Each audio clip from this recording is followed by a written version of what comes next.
Uh, Professor Sharmin, she is head of the Department of Community Medicine in Bangladesh Medical College, and she was the immediate past chairperson of Public Health Foundation Bangladesh.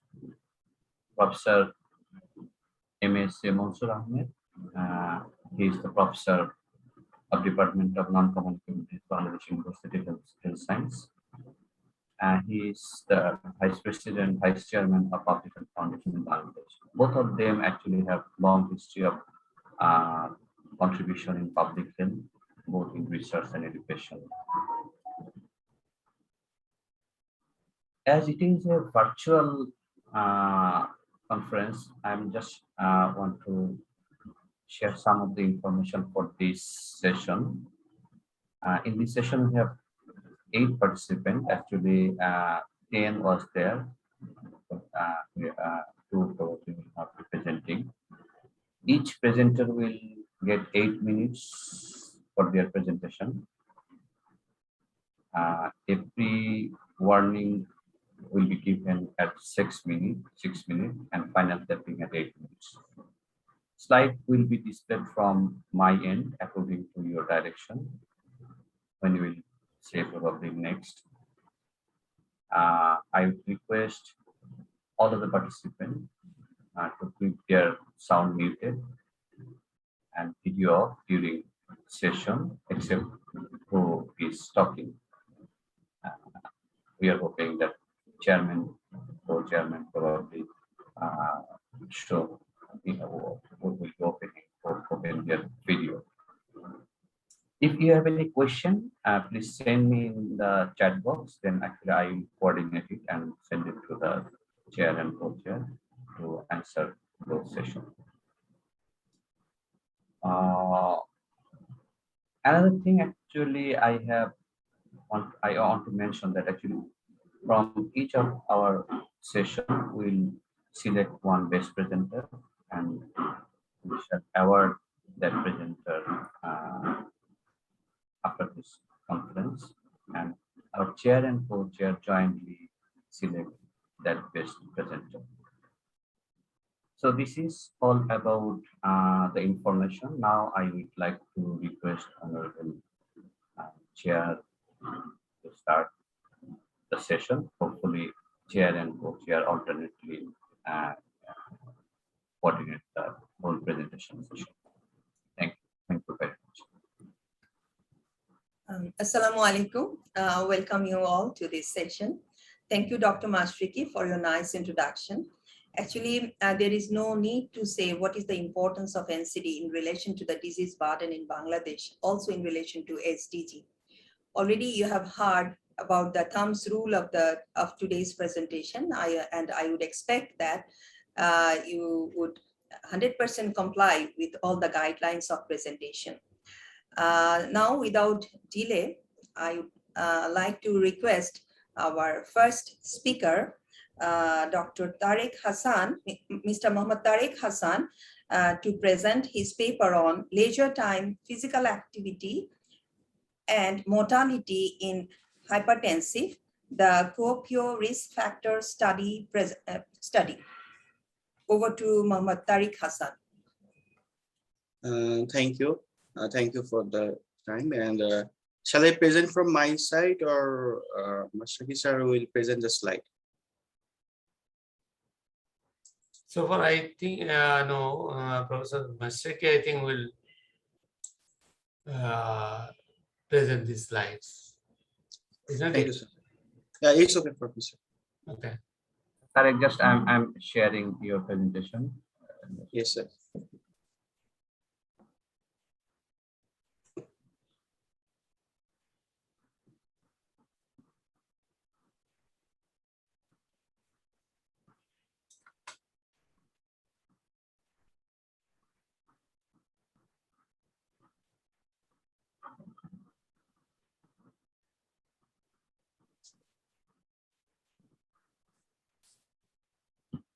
Center for Still. Okay. Sir, the presentation mode, sir.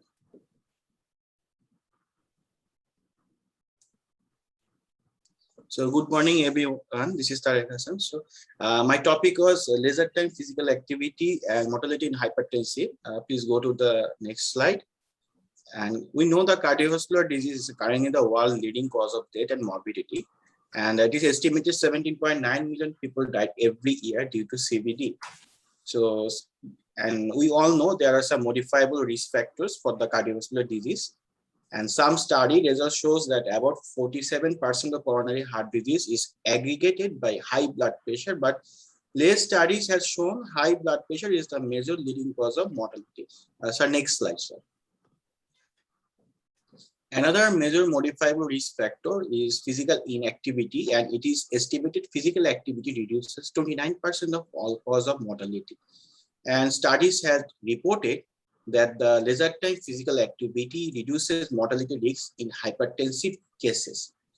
The study aimed was to determine the association between leisure time physical activities and mortality due to cardiovascular diseases in hypertensive men using the COPQ ischemic heart disease risk factor study. So next slide. Now, there are two objectives, general and specifics. In a general, to examine the relationship between the leisure time physical activity and cardiovascular mortality of the men aged between 42 to 60 years who have hypertension and living in the Kuopio, Finland. The specific objective was to understand the relationship between total leisure time physical activities and CVD mortality in hypertensive men, to find out the relationship between different types of leisure time physical activities and CVD mortality in hypertensive men, to find out the relationship between different covariates with the total leisure time physical activities and CVD mortality in hypertensive men. So next slide. Now, in study design, it was a retrospective cohort study based on KIST data. The participants were, majority of them was the male, and there was no female candidate. The data was divided into 4 strata, and we based on this group 42, 48, 54, and 60. And this baseline survey was conducted between 1984 to 1989. For this study inclusion, we have selected these 3 inclusion criteria, so which already have discussed. So next slide. Now, data collection. Based on our inclusion criteria, the study sample size was 139. The first study visit contained a self-administration questionnaire, which was consisted of 3,000 variables. So it was conducted in 1984. And for our study, from those variables, we have selected demographical variables, leisure time physical activities, serum lipid measurement, cardiovascular disease, other diseases presentation, hypertension, smoking history, alcohol consumption history, and cardiovascular death after the baseline survey. So next slide. So this is the time frame how this historical cohort study was ongoing on, and this was dated from the baseline. And my study data was ended in 2018. So at the 2018, my study sample was completed. Please, can you, so next slide, sir. Now, there are measurement of leisure time physical activity and hypertension. Basically, the leisure time physical activities was based on the self-administration questionnaire, and it contains the duration, frequency, and what type of common leisure time physical activities are done by the middle-aged Finnish people. The hypertension was measured 5 times in this study. So from 1984 to 2018 in this time. And there are, every time they are measuring 6 times each. So 6 measurements were used for systolic and diastolic. The mean was used for this study. Next slide, sir. So next slide. So assessment of mortality. Now the Finland has a death registry system. So we connected this our data with the death registry system, and our follow-up ended in the 2018. For the selection of the covariate, we use p-value is less than 0.9. So this thing represents the group differences and covariates. So our covariates was educational status, marital status, mean systolic blood pressure, mean diastolic blood pressure, total serum cholesterol, serum HDL cholesterol, and serum LDL, BMI, use of different types of antihypertensive drugs, smoking status, alcohol consumption, heart attack, angina pectoris, bronchial asthma, back problem, osteoarthritis, and diabetes mellitus. For statistical purpose, we have used special version 27. Now the leisure time physical activities and different type of physical activities was categorized into low, moderate, high, and very high. So this was categorized based on their quartile distribution minutes per weeks. So descriptive statistics was done between the leisure time physical activities and different types of physical activities and covariates. The baseline characters, a continuous variable, were described based on their mean and SD. The categorical variables were described based on percentile and total numbers. So next slide, sir. The mean was compared by using ANOVA for continuous variable, and for categorical variable, chi-square test was used across quartile leisure time physical activities. And we have done the survival analysis. It was Cox regression. There were 3 models. First model was minimally adjusted for only age. Model 2 adjusted for the BMI, marital status, educational status, use of different types of antihypertensive drugs, mean systolic blood pressure, mean diastolic blood pressure, smoking status, alcohol consumption, serum total cholesterol, liver, serum HDL cholesterol, then smoking status, alcohol consumption, heart attack. And in the model 3, with the model 3 two covariates, also there are some 3 other covariates such as the bronchial asthma, osteoarthritis, diabetes mellitus. These 3 extra covariates added to the model 3. So these are the 3 models. This is our next slide. So our ethical clearance, this is the ethical clearance number. You can find in the clinical trial group, identify this. So next slide, sir. So this is the baseline characteristic which I'm talking. So it's about 939 male hypertensive participant, and from this 2 more minutes. Sorry. 649 was it. So these are the baseline characteristics. Skip these things, sir. Sorry, I just skip, sir. Skip, sir. Sorry, skip, sorry, skip, sir. Sorry, here. So, sir, sir, no, sir. Table 2, sir. Yes, sir. So this is our 3 models for the physical exercise, and it was categorized in lower, moderate, very high. So we found that the very high level of physical exercise is better for the living purpose, and it reduced the mortality rate in the CVD person in the hypertensive males. So next slide, sir. So table 3, in case of covariates, divorce was significantly with CVD mortality, and in model 3, in the case of smoking, previous smoking was and current smoker was significant to CVD mortality in model 3. The alcohol consumption, BMI, and mean systolic blood pressure were highly significant in covariates for CVD mortality model 3.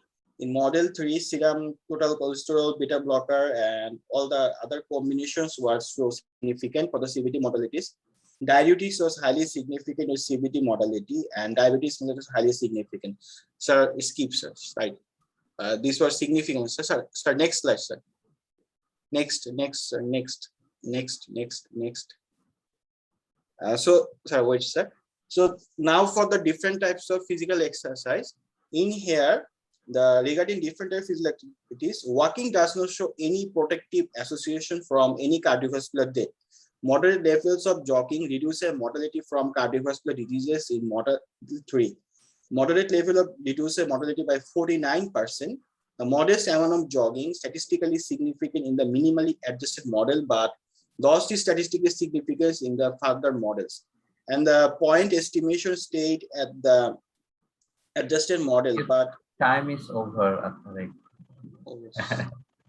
So it was a very I better go to your conclusion. Just maybe you can say. Yes, sir. Okay, you can describe this conclusion. Yes, sir. It was. So total leisure time physical activities have a close relationship with CVD mortality rate in hypertensive males is between 42 to 60 years. And a very high level of total leisure time physical activities is related to reduced mortality rate due to any cardiovascular diseases in hypertensive male. Modest amount of jogging is suggested for the reduction of the cardiovascular mortality in hypertensive male. And another important issue with the swimming, it increases the chances of cardiovascular mortality rate. So these are the final end product of my this presentation. and a little bit long, I think it was.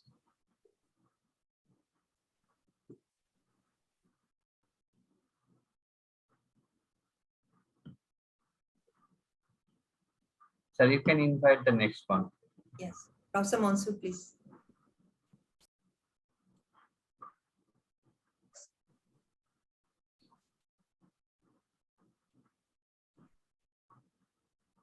Sir, you are muted. Yes. Oh, Hi. okay. Okay, thank you. Sorry that I was muted while I was speaking. Nobody heard what I talked. Yeah, thank you very much for the previous presenter. Now I will invite Muhammad Shihabuddin Al-Abid, and he will be speaking on distribution and prevalence of lipid abnormalities among adult population in Bangladesh, evidence from Nationally Representative Steps Survey 2018. Shihabuddin Al-Abid, please. Thank you, sir. Honorable Chair, Co-Chair, and Moderator, Assalamu alaikum and everyone. Assalamu alaikum and good morning. I am Dr. Abid. I was working as a research medical officer in PHAB study, a NCD research study in the National Heart Foundation Hospital and Research Institute with Professor Dr. Solarja sir. And I will talk about the distribution and prevalence of lipid abnormalities among adult population in Bangladesh, which is we use the data from the Nationally Evidence Step Survey 2018. This is the list of the authors. We are here from the National Heart Foundation, NIPSOM, and WHO. Next slide, please. So we all know that the components of the lipid profile, there are 4 components: total cholesterol, LDL cholesterol, triglyceride, and HDL cholesterol. Among them, HDL cholesterol is known as the good cholesterol. So if it is of low value, then we would call it abnormal. And in case of other 3 cholesterol levels, if it is of elevated, then the normal cutoff value, we call it abnormal. And we all know that lipid abnormalities are major risk factor for different non-communicable diseases like ischemic heart disease, stroke, type 2 diabetes mellitus, etc.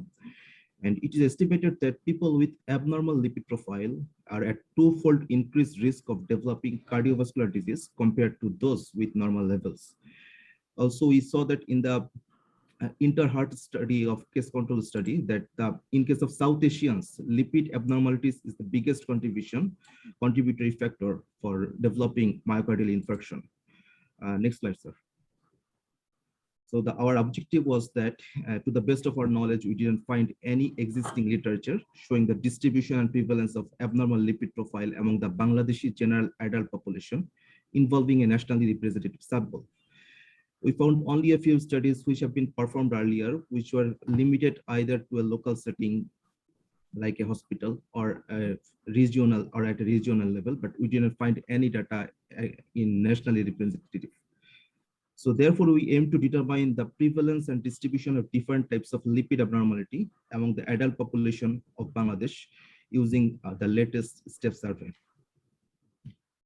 So stepwise surveillance for NCD risk factor STEPS is a WHO developed standardized framework for monitoring the magnitude of NCD risk factors in a country. STEPS survey was conducted by National Institute of Preventive and Social Medicine, NIPSOM, from September 2017 to June 2018 among adult population of aged 18 to 69 years, including men and women residing in the all households of all 8 divisions, both urban and rural population of Bangladesh. So our main primary outcome was the mean of the lipid components and the prevalence and coexistence of different lipid abnormalities. We utilized the data and weighted appropriately, and all analysis was completed using the status 16. Next slide, sir. So this is the result slide. This is the flow diagram of how we analyzed our data. There were 8,185 participants in STEPS Bangladesh 2018. And among these 8,185, 993 participants didn't have their measured lipid profile. And we found 245 participants had implausible data. So after excluding those, we finally included 6,947 participants. And among the 6,947 participants, high total cholesterol or hypercholesterolemia was prevalent among 19.7% participants. High LDL cholesterol was prevalent among 18.9% participants. Low HDL cholesterol was prevalent among 61.8% participants. And hypertriglyceridemia or high triglycerides was present among 34.7% participants. And this figure describes about the age group specific trend of prevalence of abnormal lipid values among participants of STEPS Bangladesh 2018. And if we see that, we can see that there is an increasing rising trend of abnormal lipid profile with age, with 18 to 29 years age group people had the lowest level of abnormality, and highest level was among the participants of 60 to 70 years older. And interestingly, if we see the elevated triglyceride level, we see that elevated triglyceride level in men was highest 47% among those who are 30 to 39 years old, and which gradually fell up to 35.2% in 60 to 69 years old. Next slide, sir.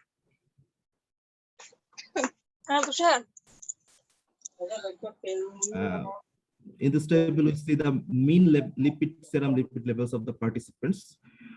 We can see that mean total cholesterol level of the participant in Bangladesh are 171.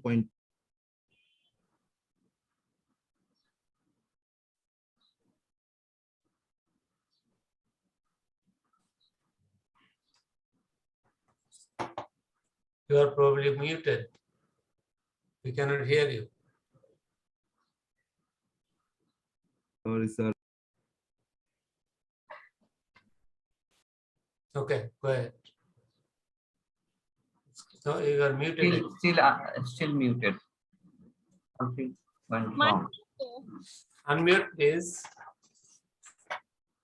Others are requested to please mute your microphone. Sorry for the problem, sir. Host was probably muting me actually. So we see the mean lipid level of all the participants, and we see that the serum triglyceride mean level of serum triglyceride is 141.3, and mean level of HDL cholesterol is 39.11, and mean level of LDL cholesterol is 103.86. And in case of when it's stratified by gender, we see that main population had higher mean of triglyceride only, that is 154.19, and women had higher mean of total cholesterol, HDL cholesterol, and LDL cholesterol. And when we see the stratify by the place of residence, we see that the rural participants normally had lower abnormal lipid profile level than the urban participants. Next slide, sir. Next slide, please. Okay. This is the figure of co-occurrence of 4 lipid abnormalities and their respective proportion. We see that among 6,947 population, 5.2% had all 4 lipid abnormalities, and 8.2% had 3 lipid abnormalities, and 26.5% participant had 2 lipid abnormalities, and 36.4 participants had any one of the 4 component of lipid abnormalities. So we see that only 1,587 participants, around 23.6 participants had all their measured lipid profile, I mean 4 components of lipid profile were normal, and rest of the almost 76% participants had either 1 or 2 or 3 or 4 abnormal lipid components in the population. Next slide, sir. You have 2 more minutes. Thank you, sir. So this is a pretty simple and descriptive analysis because I told that there is no data in the general population level about the lipid abnormalities. So our study identified 3 out of every 4 person in Bangladesh has at least 1 lipid abnormality, which is abnormally high. In particular, urban residents, elderly women, and men at 30 to 49 years old are at higher risk of having lipid abnormality in Bangladesh. This result highlights an urgent need to develop and implement appropriate intervention programs aimed at controlling the risk factors, early management plan, and introducing routine screening programs in community to combat lipid abnormality in Bangladesh. Next slide, sir. Next, most metabolic disorders. Sorry, sir, previous slide.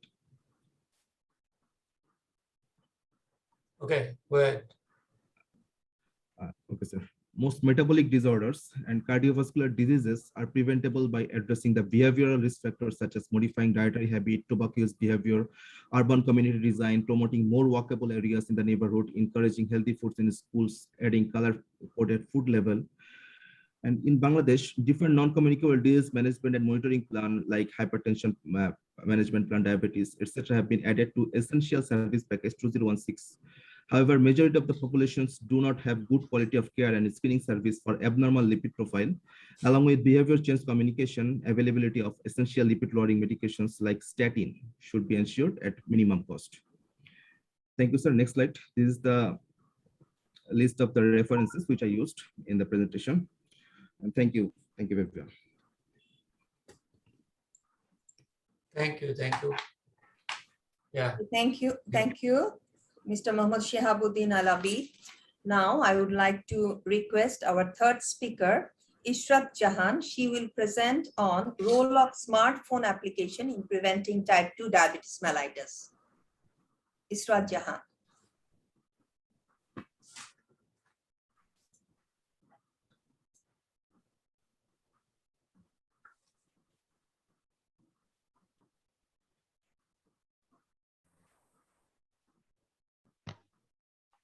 Oh, Excuse me, actually, I think Jahan the absent, yeah. wrong presentation is presented here. Afifanjam. Yeah. Yeah, wrong one. Ifsat Jahan is absent. So oh, you she's can- absent. Okay. Oh, okay. She's No absent. problem. Okay. So our fourth speaker, I would like to request Afifa Anzum. She will be presenting on prevalence of factors associated with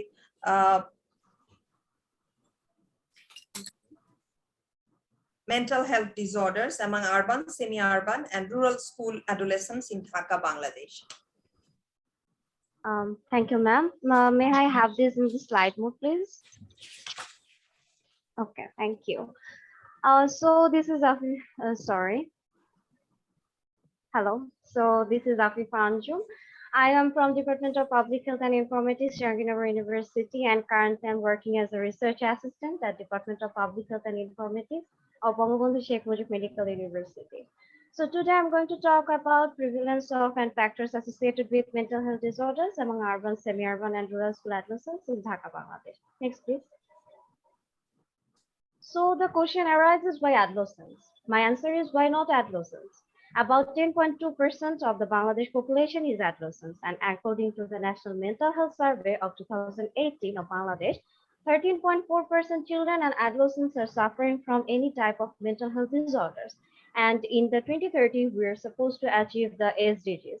How we can achieve the SDGs if the future leaders of the world are suffering from mental health disorder? That's a question from me to you. Next, please. So here comes the objective of the study. The general objective was to find out the prevalence level of mental health disorders, common mental health disorders among adolescents, and to find out the associated risk factors for this for the common mental health disorders.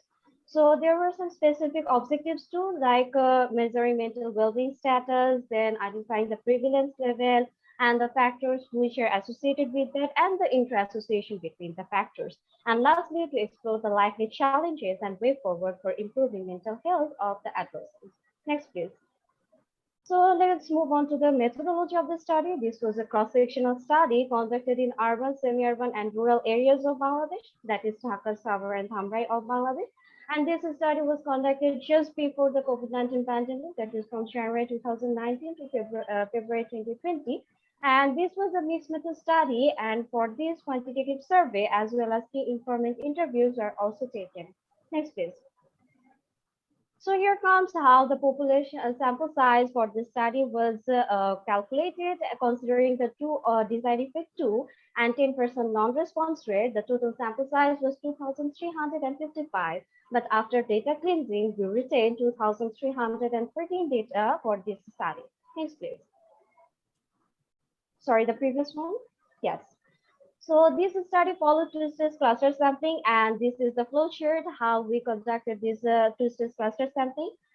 At first, the study areas were they're clustered into three different areas, that is urban, semi-urban, and rural. Then proportional allocation and random sample selection was conducted for selecting three secondary schools from each clusters. Our target population were all students of grade 8, 9, and 10 of these secondary schools. And in the second stage, we conducted random sampling to enumerate the sample size. And considering the 10% non-response rate, we finally got 2,355 samples. Next slide, please. So appropriate ethical procedure was followed before prior to study conduction, like pre-testing was done and ethical clearance was taken from IRB of Jahannagar University. For the quantitative survey, classroom setting was used with the presence of lead researcher along with the study team. And for qualitative data, or like the key informant interview, face-to-face in-depth interview was conducted, and with the consent of the interviewee, interview was recorded. Please, next slide. So in this slide, I'd like to take your attention to the right bar, which is presenting the poor overall well-being of mental status of the adolescents. And about 41% of the adolescents were suffering from poor overall well-being. Next, please. Here comes the prevalence and severity of depression among the study participants. Here we can see that about 61% of the adolescents in this study were found to have been suffering from mild to severely severe depression, which is a really concerning situation. And in the next slide, next please, in the next slide, can you move to the next please? Yes. In the next, here we can see the different types of factors associated with the found to be associated with the depression, and they could be divided into socio-demographic and lifestyle related factors, like being female, living in urban areas, involving in low physical activity, sleep dissatisfaction, and so on. Next slide, please. Here comes the severity of anxiety among the adolescents, and about 49% of the adolescents were found to be suffering from mild to severe anxiety. And in the next slide, if we could see the next, please. Here again comes the risk factors found to be associated with the anxiety among adolescents, social demographic and lifestyle, like starting in class 10, using social media, being underweight, body image dissatisfaction, and so on. Next, please.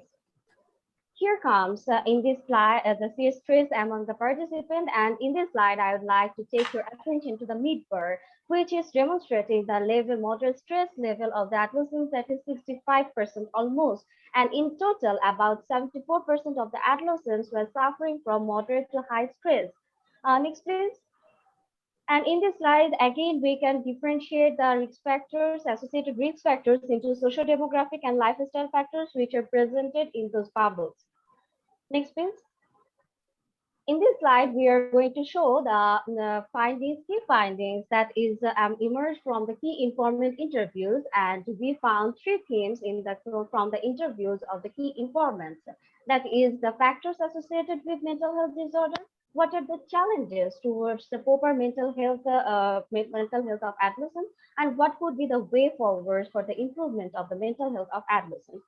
At first, I'd like to say that the key informants pointed out different barriers, and they've said that the principal barrier is the family. In this regard, one of the key informants stated that in case of family, parental unawareness is the principal cause. Next, please. Regarding the challenges towards proper mental health condition of the adolescents, different factors came from key informants, which were coordinated with the findings of the quantitative findings of the study. And they pointed out several different factors, like challenges exist in the community, the challenges exist in the society, in the school environment, and so on. And communication gap or miscommunication is the principal factor in this regard. In this aspect, one of the key informants stated that communication patterns are triggering them and gradually decrease their resilience. Next, please. You have 2 more minutes.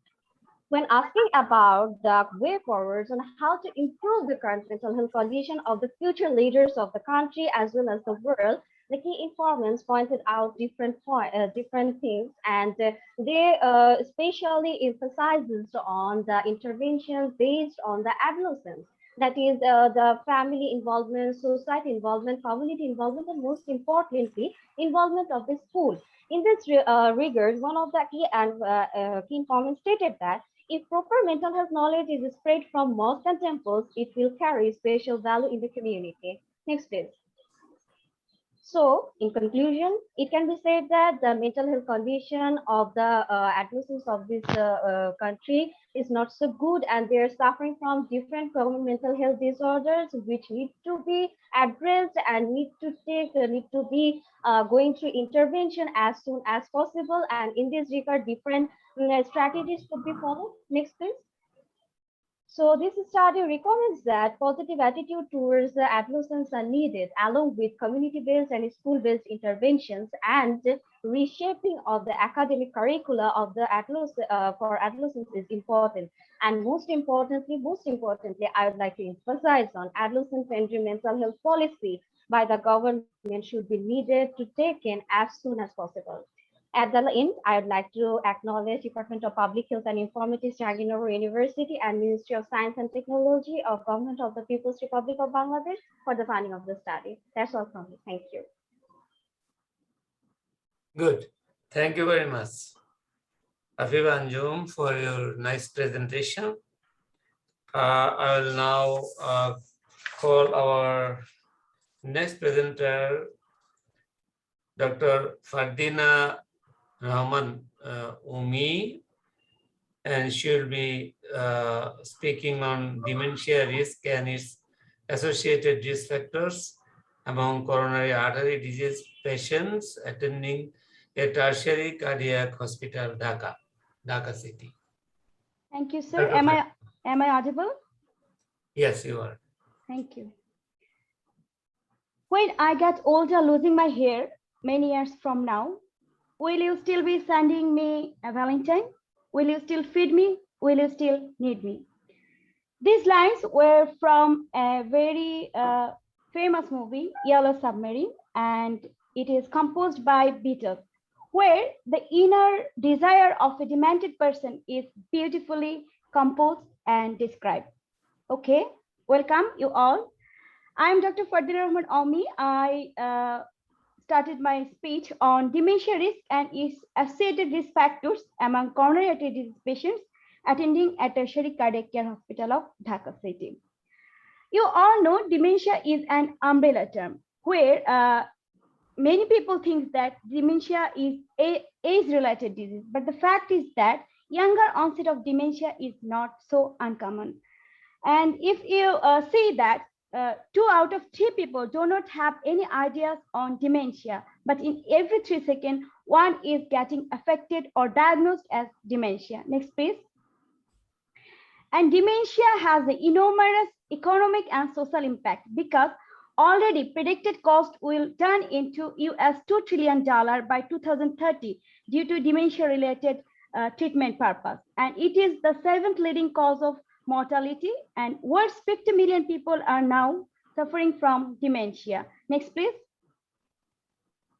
And why we conducted this study? Okay, this study is actually a master's thesis study where we used a mobile app-based tool, that is CATE tool, where CATE stands for cardiovascular risk factors, aging, and incidence of dementia. And this study was first conducted at Sweden, and you can see a snapshot of the first study. This is tool shown reasonable external validity.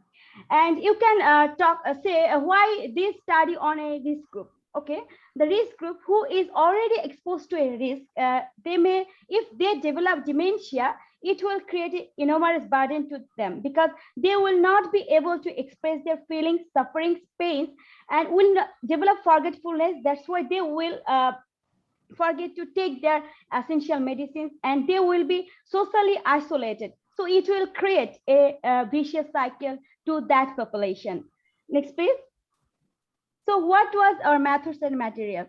It was a cross-sectional study conducted over 1 year duration at Ibrahim Cardiac Hospital. We took 285 samples, and we used convenient sampling technique. As a data collection instrument, we used a semi-structured questionnaire, which is adapted from WHO's test version 3.2, and we used K-Risk mobile app-based tool. And very initially, we have used the Bangla adaptation of mini mental state examination, where if our participants scored 24 or above, then we only included them into our study. We took ethical clearance, we did pre-testing, and obviously we did some statistical analysis, both descriptive and inferential. Next, please.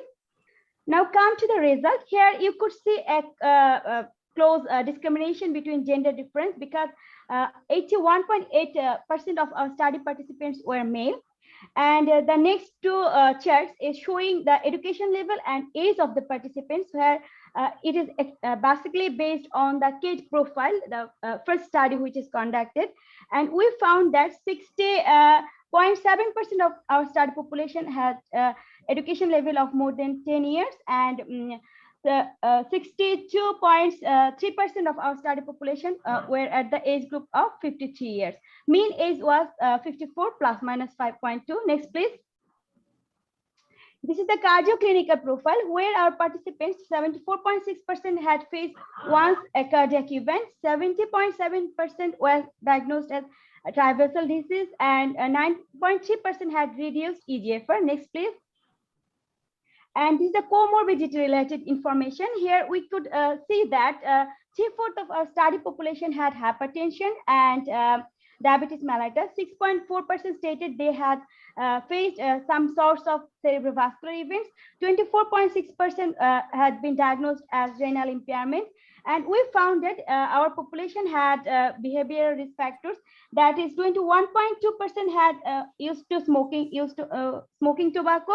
20.4% had used to consume smokeless tobacco, and 42.9% were physically inactive. Added salt intake was 46.4%. And here are some measurement related findings of our respondents, which is basically based on the first case study. And we found that 11.8% had a high BP of systolic BP of 140 millimeter of mercury, and 22.5% had obesity of more than BMI 30, and 5% had hypercholesteremia, where cutoff value was 6.5 millimole per liter. Next, please. And now this is the main slide where you can see aside the mobile app-based tool, where we found that developing dementia after 20 years is actually showing equal percentage, where high risk percentage was 30.7, moderate risk percentage was 32.9, and low risk percentage was 36.4, and the mean risk was about 6.2. Next slide, please. We have 2 more minutes. Okay, thank you. And this is the slide where we conducted a multinomial regression analysis. And this is a bit hazy slide. I will not go through all through it, but I just interpret the findings. After doing multinomial regression and considering the low risk as a reference, we found apart from the 2 variables, 9 risk factors were predominant in that population. That was smokeless tobacco use, duration of diabetes, all blood lipid profiles, urea level, and ejection fraction, and all these are actually modifiable. Next, please. So how we can conclude? Okay, what is the theme of our this conference? Strengthening health system for tomorrow. So how our study will help in strengthening the health system? Okay, if we look through the brain images of we find that there are 3 images altogether. One is showing green, another is gray, and other is yellow. The gray part is showing some sorts of cognitive impairment. So if it will take time to develop the cognitive impairment, and already you have come to know about the term the foggy brain or fog brain. So scientists are expecting that our people may develop Alzheimer's disease and dementia-like features. So if we formally can estimate the risk we can definitely halt the process or give them some benefit. And if we get some sorts of funding, more funding, we can conduct a cohort study, we can validate the tool, and we also can conduct concordance of this study. And this tool is very easy to use, so if our clinicians can use it in their day-to-day practice, so a collaboration between the brain health and other health like cardiovascular health can be established. So next please. And now I want to utter the same line. Will you still need me? Will you still feed me when I'm 64? Yes, we will, I will, because if we care, we can cure. Thank you. Next slide, please. Now the vote of thanks for my co-authors and my respected teachers. Thank you all. Very good. Thank you. Thank you, Ma'am. Dr. Fardina, for your nice presentation. Our next speaker is Shahadat Hussain. He will talk on adoption of tobacco retail license in Bangladesh, exploring possible outcomes and implementation challenges. Shahadat Hussain, please. Thank you very much, Madam. Honorable Session Chair, Professor Dr. Sharmini Yasmin. Can you hear me, Madam? Yeah, we hear you. Yes, Okay. yes, we can. Thank you. Thank you. Thank you, Honorable Session Chair, Co-Chair and Moderator. First of all, I would like to thank Public Health Association of Bangladesh for giving me the opportunity to present my research findings here.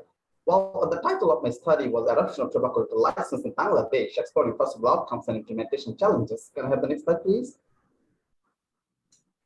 Okay, you know, tobacco products are ubiquitously available in Bangladesh as the distribution of tobacco retail outlets is extremely widespread. And at present, there are no restrictions on which outlets can sell tobacco products and where it is allowed to sell them.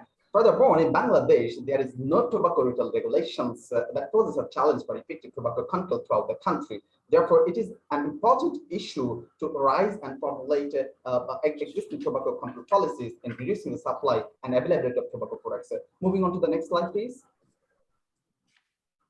Well, now let's have a look at the objective of the study. The general objective of the study was to explore the possible outcomes of adoption of tobacco retail license in Bangladesh and the likely challenges for its implementation. The specific objectives were firstly to investigate the characteristics of tobacco retail outlets in Bangladesh, secondly to gather views of experts and tobacco retailers about mandatory licensing of tobacco products, and thirdly to detect the likely challenges in the implementation of tobacco retail license in Bangladesh, and finally to identify retailers' relationship with tobacco industry.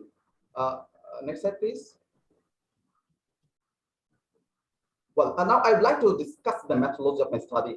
It was a cross-sectional study which followed a mixed method approach, and this study was conducted between March and November of 2018 at the Dhaka City Corporation area, where tobacco retailers, tobacco control advocates, and policymakers were a population of the study. I followed two cluster sampling procedure for field execution of my study.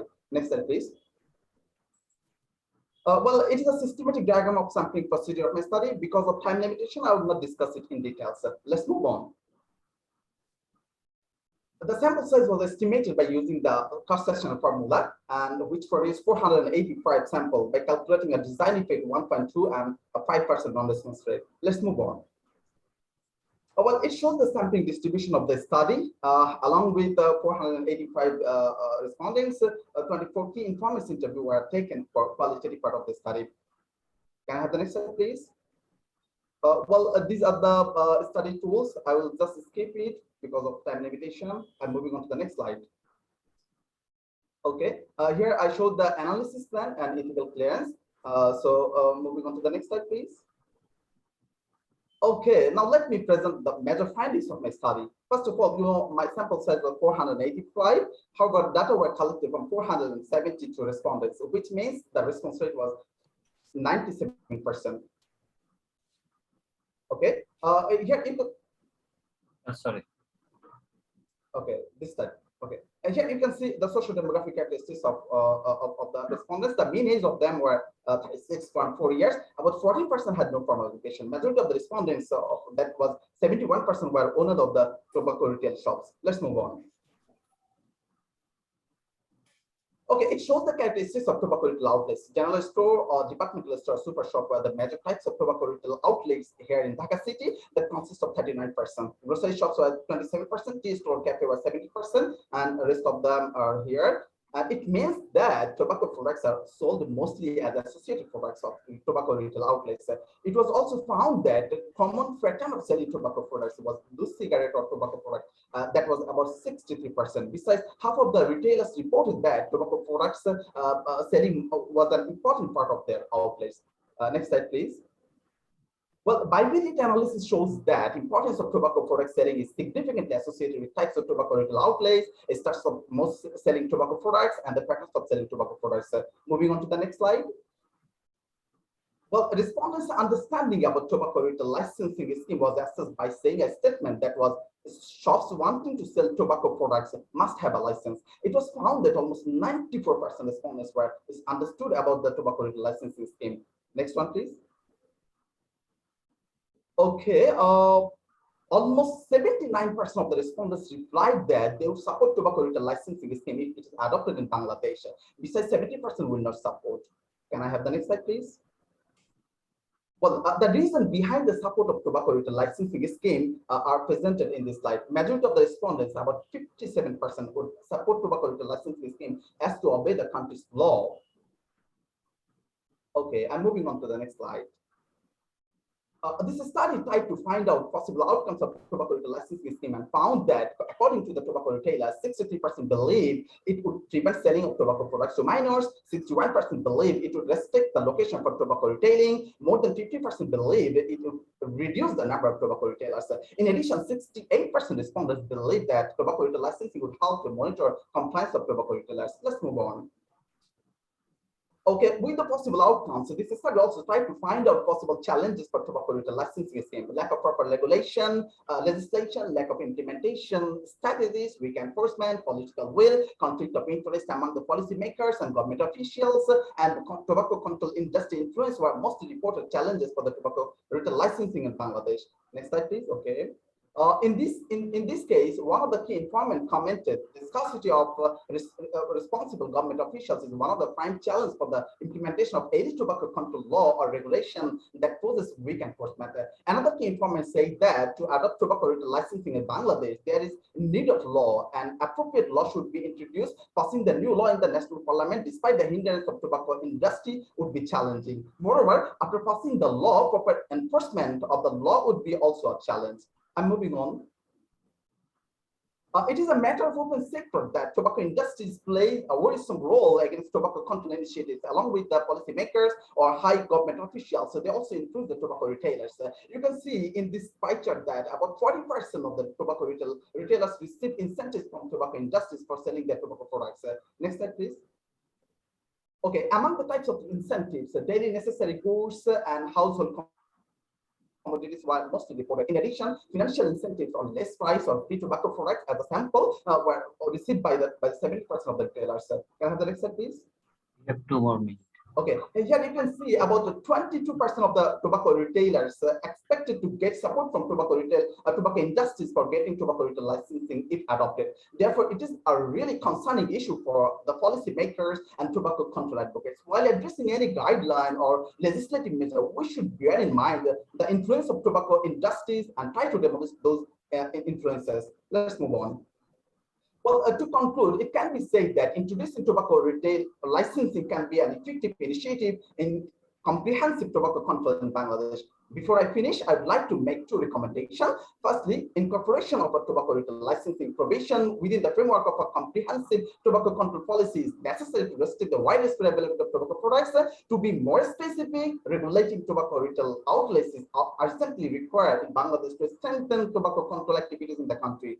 I think there are 2 more slides. Okay, here you can see a preview of my published article, which is published from British Medical Journal. The name of the journal is Tobacco Control, which imperfect code is 7.5, more than 7.5, and it is the top journal in the field of tobacco control. Well, next slide, please. At last, I would like to acknowledge the Bengal Center for Communication Programs, that is BCCP, for providing their technical support throughout into study. Besides, well, please, last slide, please. Okay. Besides, this study was supported by Johns Hopkins Bloomberg School of Public Health and Institute for Global Tobacco Control with funds from Bloomberg Initiative to reduce tobacco use. And I received $5,000 for conducting this study. Along with, I would like to acknowledge the contribution of the research support team and my supervisors for their immense support to me. And that's all from my part. Thank you very much for your patient sharing. Thank you, Saadat Hussain, for your nice presentation. Yeah, tobacco is really a great issue for the whole world, including Bangladesh. Now I like to invite Dr. Farjana Begum, and she'll be speaking on deaths from non-communicable diseases among slum dwellers and their socio-demographic correlates. Dr. Farjana Begum. Thank you, sir. In the first place, I'd like to thank the organizer for having me. Can you hear me? Actually, am I audible? Yeah. Okay, thank you. I'm delighted to be here to present my research findings with you, with my respected sir, chair, co-chair, and everyone. So I'm Dr. Farzana Begum, and I'm working as project coordinator in the Health System and Population Studies Division in ICT DRB. And I have with me my other co-authors, Umme Shakira Naima, Research Officer, ICT DRB, Dr. Muhammad Zuhril Islam, Health Advisor from Embassy of Sweden, and Dr. Daniel Wickbeth, the Senior Director of our division from ICT DRB. So let me talk about why have I chosen this topic, NCD to present in this conference, and not only NCD among the slum dwellers. So, in my past 15 years of experience working with the slum dwellers, I have seen, and you also know, that how vulnerable this urban slum poor are from different diseases and deaths. And they die silently, and the cause of deaths to remain largely unnoticed. So our long-held belief is that these urban slum dwellers are dying mostly from communicable disease, commonly diarrhea, pneumonia, etc. And the non-communicable diseases are common, and deaths are common among the urban affluents. However, the cities are growing, and there are huge migration is happening every day from rural to urban area, and this rural poor are settling down in urban slums. And the disease and death patterns also have been shifted from our previous idea. And NCDs now is a global problem, and you can see here the NCDs are contributing almost 71% of total deaths worldwide, according to 2017 data. And most of the deaths are happening in low and middle income countries, and where increasing urbanization is thought to be one of the key factor for this non-communicable disease and deaths. And in Bangladesh, approximately 47% of urban population is living in urban slums. And according to ICT DRB, NCD accounts for 59% of total deaths in Bangladesh. So if actually we do not know detail about what is the reason of this NCD deaths in the urban poor, we actually remain unaware about a major proportion of this population is contributing to urban health and mortality, and would not be able to suggest any health initiative for this group of people, and also will not be able to achieve universal health coverage and as well as SDG by 2030. Next. So in order to shed focus on this, our study objective is to identify the pattern of NCD deaths and associated socio-demographic factors among the adults of urban slums in Dhaka, Bangladesh. So this research, this study, particularly this presentation is going to answer the question whether the NCDs are prevalent among the urban poor urban, in low income poor urban slum residents. Well, what is the distribution of this type of NCDs among these urban slum dwellers, and whether there is any association of this NCD deaths with socio-demographic determinants, and if so, what are those? Next, please. We extracted this data from an ongoing urban health and demographic surveillance system that ICTDRB has been established back in 2015 in 3 different city corporations, and slums in 3 different city corporations, Dhaka North, Dhaka South, and Ghazipur city corporations. And for this study, we took 548 deaths that happened due to 5 major NCD diseases among aged 18 to 80 years population. Happened from January 2019 to April 2021. Among the total recorded death of 2020 and the documented population of 51,700 individuals from 5 different slums. We collected this data. This is actually a limitation of our study as well. This is a self-reported data. We collected the information from the respondent of the household of death participants, death respondents, and we asked them. We didn't follow any of verbal autopsy methods. We're currently ongoing. But this data is actually from face-to-face interview, and we asked them whether the dates were certified by any doctor or by the family member. So we only took those deaths that is only certified by the doctors, whether verbally or through death certificate. We considered 5 major types of NCDs: cancer, stroke, asthma, COPD, heart disease, and diabetes. We analyzed the data using Stata 14, and we used descriptive statistics to summarize the characteristics of the study population and other parameters. And chi-square tests were done to see the significance and relationship between socio-demographic variables with other indicators. We also ran logistic regression model for advanced analysis, but for the time shortage, we're not going to present the logistic regression model. I will only show you briefly the key results of the study. Next, please. Yep, 2 more minutes. Okay, so this is the profile of the study population, where we can see the mean age of death is 56 years and standard deviation 15.6. And if you look at the graph, most disease happened from Koral, Mirpur, and Tongi. Those who died were 77% were married, 69% had no education, 35% were unemployed, 55% belongs to the rich category. Actually, we conducted a wealth index category considering the asset of the household, not any income and expenditure. And next bar showing the tenureship of living there, and where we can see most death occurs among those who live there for 25 years and more. Next, please. And this graph showing the comparison, proportion of deaths from NCD and non-NCD in 3 different slums, where we can see in Koral and Mirpur and in Tongi, NCD deaths are higher than non-NCD deaths. In Dholpur and Shampur, but this is mostly in Dhaka South City Corporation, where other diseases are actually overweighted NCD. Next, please. This slide is showing us the NCD deaths in slum population, particularly NCD deaths are more than other diseases when we can calculate it into total death 1,020.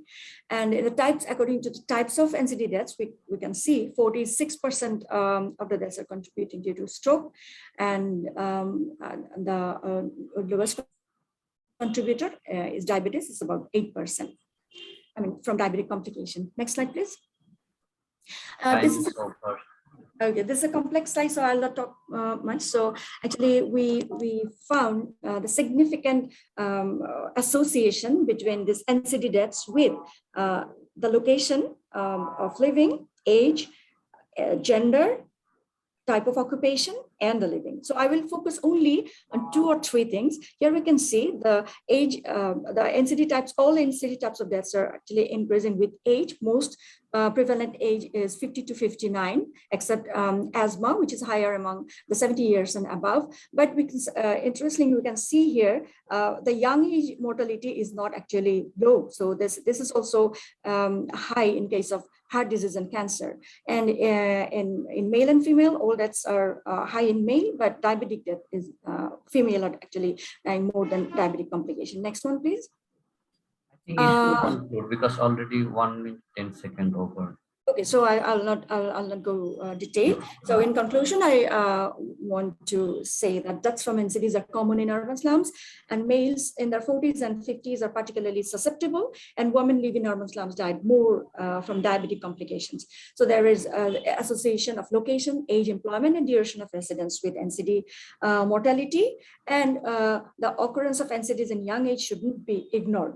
So we want to recommend that NCD care should be considered as a critical health concern for the urban slum dwellers and incorporated in the urban health programs. Initiatives should be taken to improve the living conditions in order to reduce the risk of NCDs, and definitely more research is needed to determine the social and environmental risk factors for NCD deaths among slum residents. So thank you, that was all about. Thank you so much for patience hearing. And I'll be there for answering your questions to the question answer session. Thank you. Thank you, Farzana Begum. Actually, I would request all of our presenters to be very careful about the time management. Okay, thanks, Farzana. So I think our next speaker is absent. Yes. So, Yeah. now, yeah. Yes. Okay. So I'm now going to request Dr. Mahfuza Luna, and Mahfuza Luna, yes. She will be presenting on sleep quality and glycemic control among the patients with type 2 diabetes mellitus. Dr. Mahfuza, please.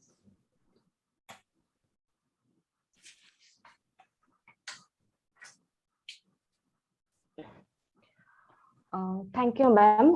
Due to load shedding at Horiganj for the whole day, I am facing some network issues. Please let me know if any disruption during my presentation. Sorry for the inconvenience. First of all, I would like to thank the organization to allow me to present my research on sleep quality and glycemic control among patients with type 2 diabetes mellitus. Can you click next, please?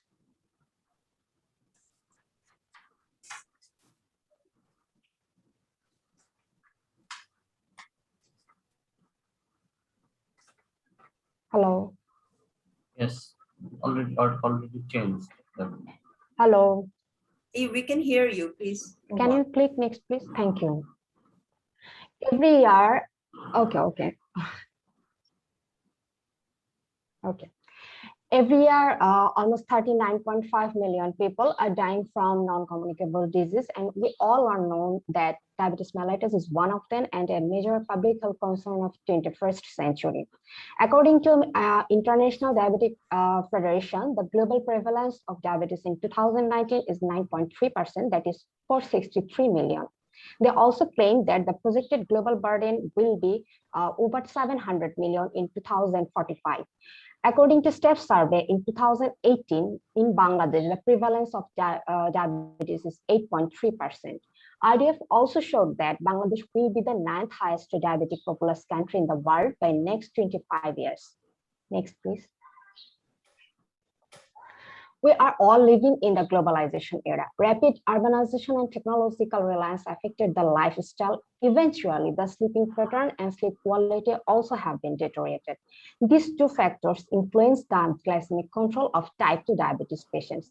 The association between sleep duration and the glycemic control are well established in high-income countries, but apparently there is an inadequacy of studies in low and middle-income countries.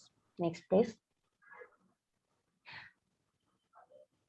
The objective of this study is to determine the relationship between sleep quality and glycemic control among patients with type 2 diabetes mellitus. Next.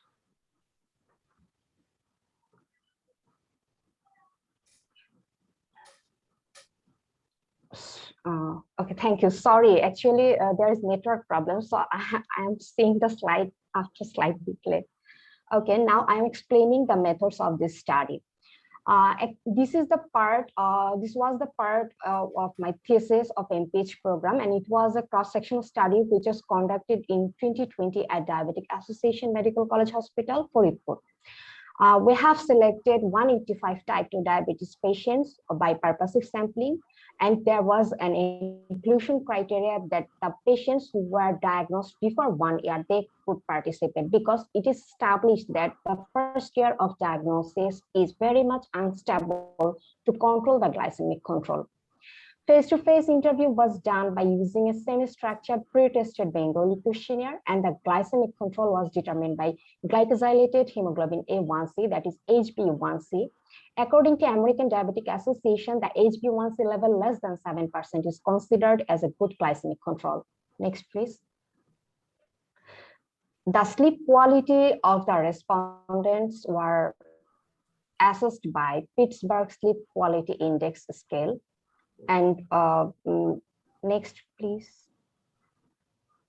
We have used a Bengali translated PSTY scale with the permission from the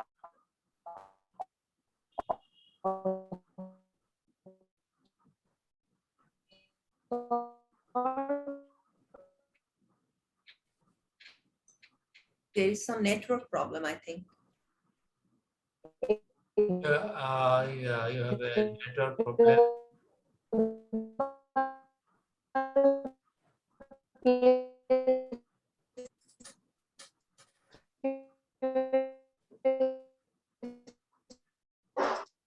Score above 5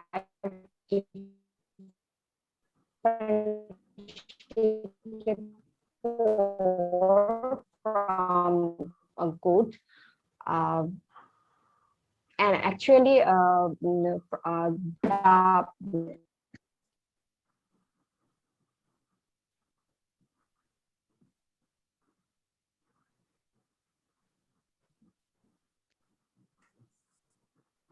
Is she there? Or should we stop? Fardana,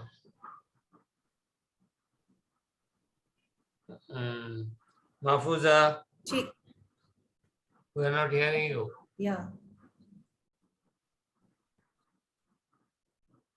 Should we go for the next presenter, or?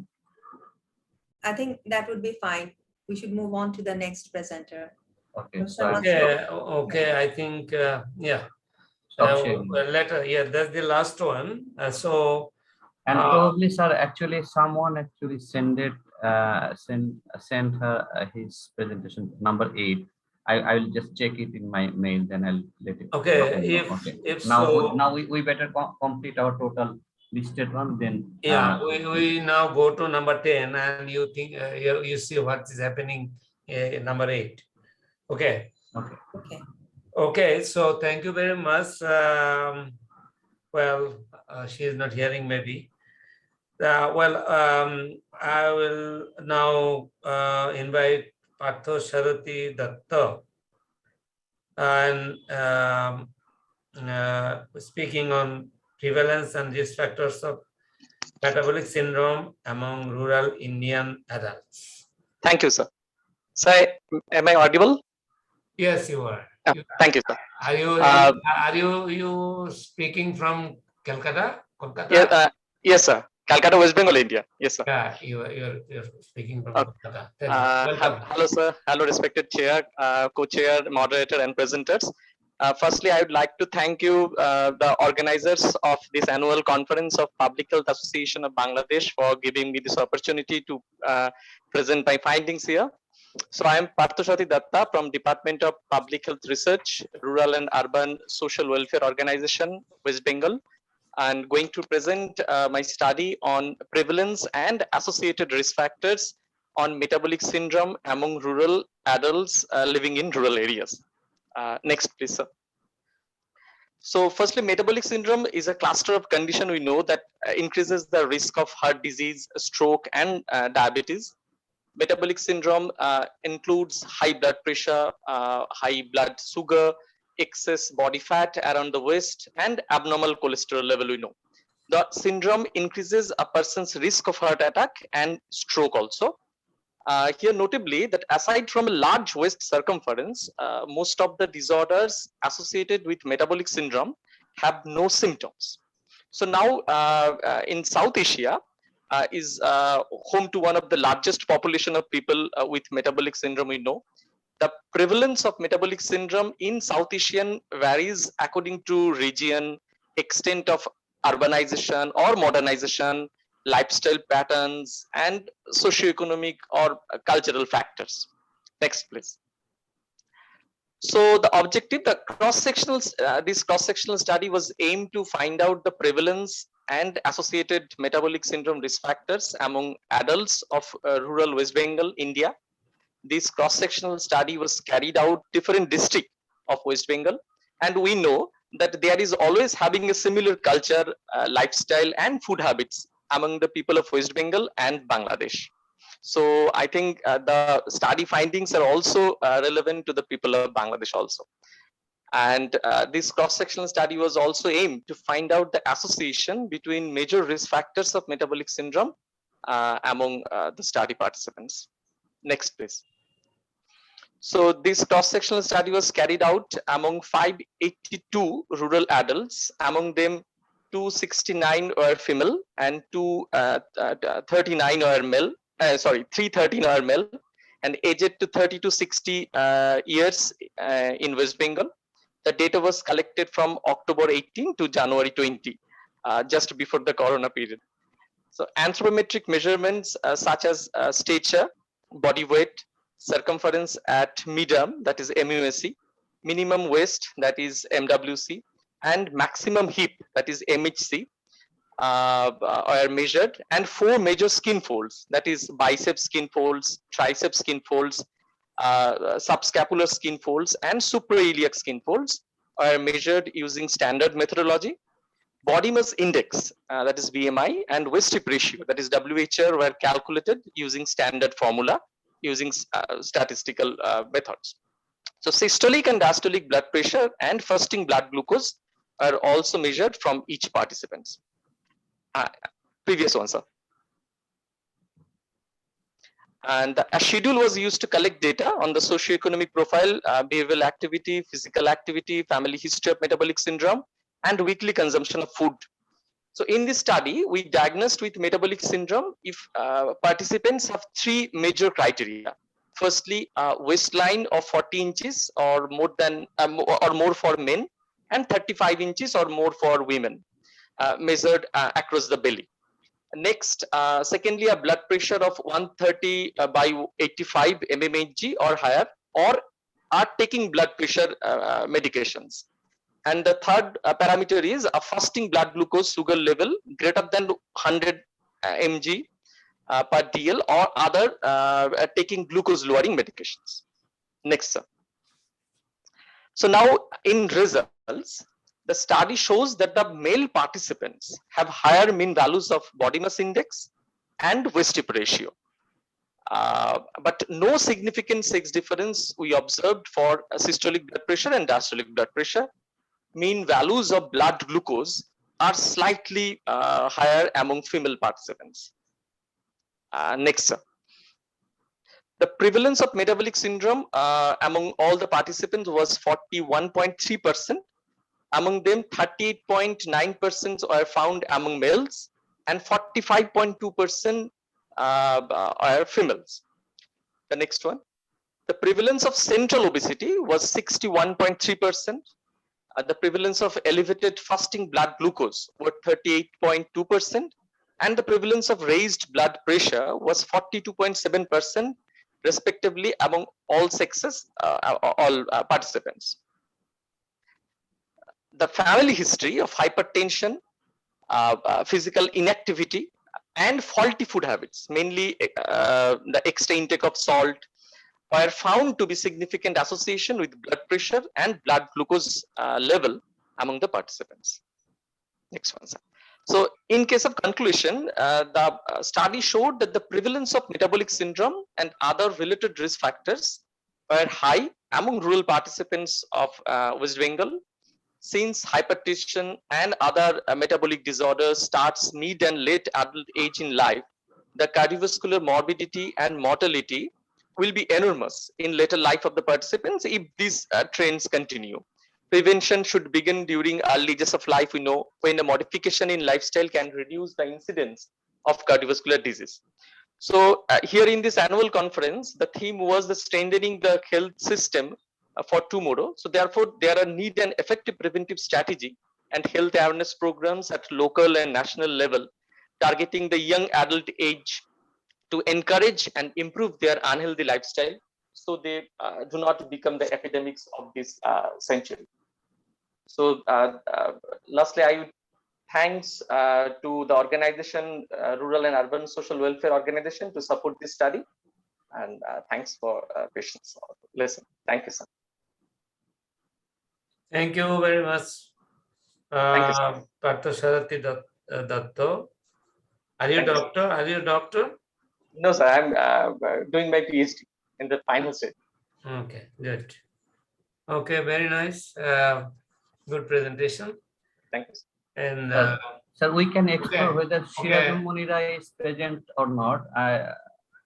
Shirajum Munira, Nicola told me that actually she sent me the presentation. Is she available? On behalf, is there anybody who wants to present? No. No, okay. Excuse me, ma'am. May I present my result section? Can I get some extra 2 to 3 minutes? Actually, I got disconnected due to network issues. Oh yeah, I think yeah. we have time. Maybe. How about? Thank you. Okay, I'm just showing your. She was in the results section. Okay. I'm turning off my video because it stopped the buffering.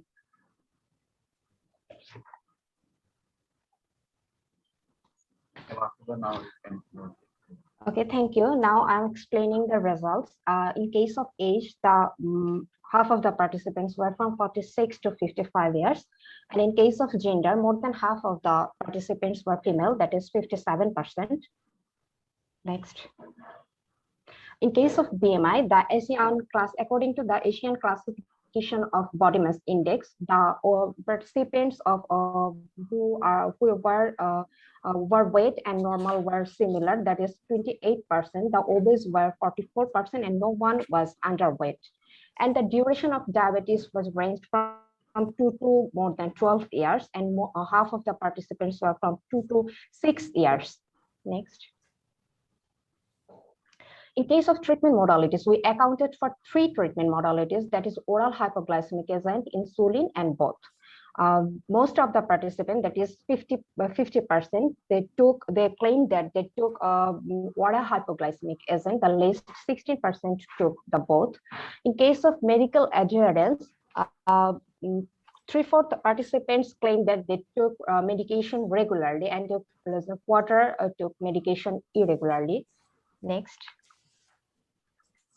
Okay, now we can see the glycemic control and sleep quality. In case of glycemic control, only 1/3 of the participants had a good glycemic control, and in case of sleep quality, only 58% have the good glycemic control.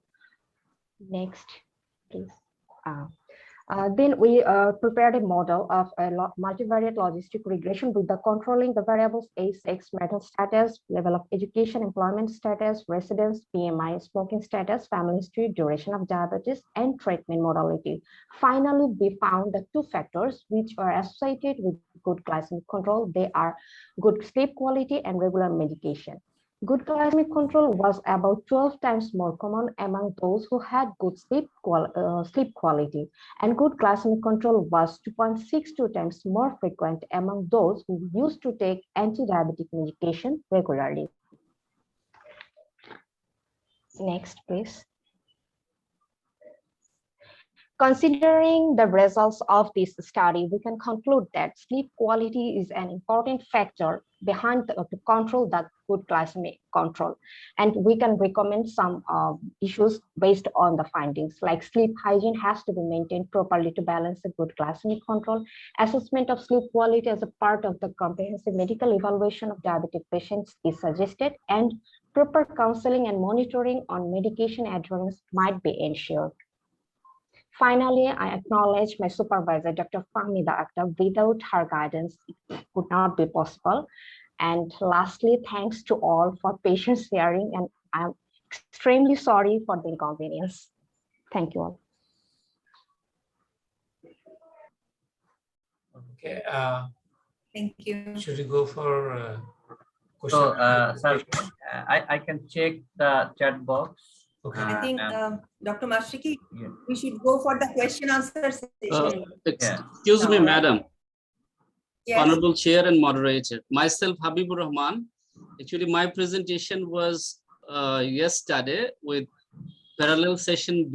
I dropped it because of time constraints. So today, Dr. Mithila recommended me here to present. If you kindly allow me, then I can. Your sound is not clear, Mr. Habibur Rahman. Yeah, I am hearing him clear. So you got you recommended to present your finding in this session. Yes, sir. Yes, Dr. Mithila communicated me. And Yes. Sir, actually, Mithila was trying to talk to me because by this time I started the session, so I was not clear. So that's why I'm searching. Someone actually will be presenting. So Dr. Habibur Rahman is that person. So your presentation is not with me, so you can. I'm not sure actually how that will be presented, because you require the sharing. Slides. Sharing your screen. Actually, sir, do you have your PowerPoint presentation? I have. Can you share your screen? Let's see, sir. Yeah, Could you okay, kindly check. just co-host me, sir? Then I can try for this.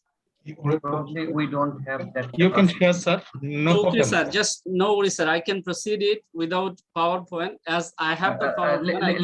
Let me check, Habibur Rahman. Whether I have that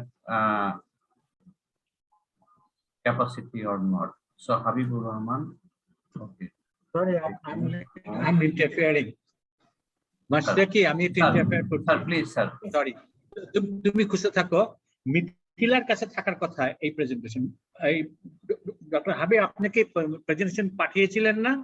G sir, পাঠিয়েছিলেন। হ্যাঁ, মিথিলা কি এখানে আছে? আচ্ছা, আমি মিথিলাকে phone করছি, অথবা মাসিকে তুমি মিথিলাকে ফোন করো। আমি দেখতেছি। Sir, Dr. Habib can also share the screen. We already gave him the permission. Okay. Acha, if he has his own presentation with him, he can present it. Yeah, you can share your. Let me try, sir. Just one minute. Okay. Artel Pathasarathi Doctor ki presentation করেছে না? Dr. Mashriki, you can make him host. Partha একটু একটা message, হ্যাঁ, you can make him host. আচ্ছা, পার্থ একটা দিয়েছে, তোমরা কি পার্থ কি মিস করে গেছো? হয়ে গেছে, পার্থ প্রেজেন্টেশন হয়ে গেছে। He already presented. হয়ে গেছে না? He presented, yeah. Okay. So now Habibur Rahman can present because he is already co-host in our. Please proceed. Assalamu alaikum, Munir bhai.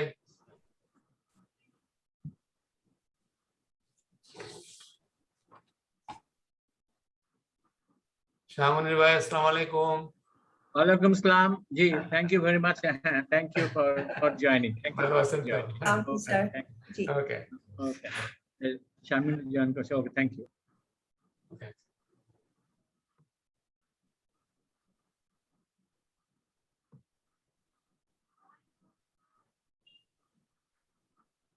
Presentation মোডে যান, স্লাইড শোতে যান।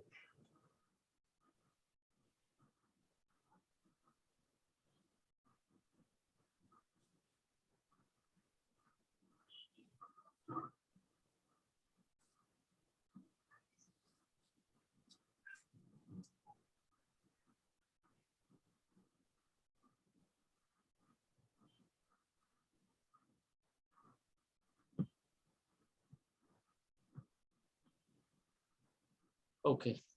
Can you see my slides, sir? We can, yeah, we can see. All right. Thank you, sir. It's my esteemed honor really to be the part of this very prestigious conference organized by Public Health Association Bangladesh. I convey my heartfelt felicitation to honorable organizers, honorable chair and general secretary of overall organizing committee, and today's session chair, moderator and co-chair. Myself, Habib Rahman. Currently, I have been teaching in the People's University of Bangladesh as associate professor and head of the department, sociology and social work. And my another identity, actually, I'm a social worker. I have been leading Community Social Work Practice and Development Foundation that works for promoting social work here in Bangladesh. Today, actually, the topic is, though this is not completely actually complied with the theme and the subtitle of the session today, my study title or area is Community Engagement through Conjoint Practice of Social Work and Public Health Approaches Can Fight COVID-19, a Bangladesh Perspective. Before, please just move on to the next slide, sir.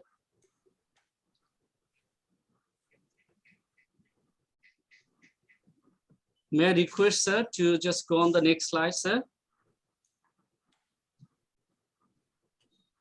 Can you hear me, sir? Who is actually